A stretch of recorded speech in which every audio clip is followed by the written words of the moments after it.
తల్లి లేదంటారు, శివుడికి తల్లి లేదంటారు.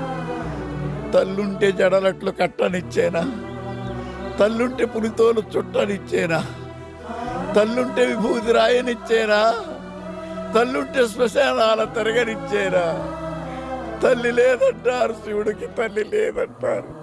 తల్లి లేని శివుడే అంతటి గరుడైతే తల్లున్న శివుడు ఇంకెంతటి గరుడవును? తల్లి లేని సుకుమారుడు ఎంతమందికి గొప్పవాడైతే తల్లుంటే ఇంకెంతటి గొప్పవాడగదు సుకుమారు. పద నాన్న, బయలుదేరు. ఉంటాను. నువ్వు కూడా రావచ్చు కదరా. నేను రాను. ఒకప్పుడు ఈ ఊరు నాకేం పనిస్తుందని ఆలోచించేవాడిని, కానీ నువ్వు కలిసాక ఈ ఊరికి నేను ఏం పని చేయగలను ఆలోచిస్తున్నాను. నమస్తే. నమస్తే. ఎక్కడికి వెళ్ళినా చేతులు దండం పెడుతున్నారు సుక్కు, నీ వల్లే. ఉన్నోళ్ళు ఇంతకన్నా ఏం కావాలి సుక్కు?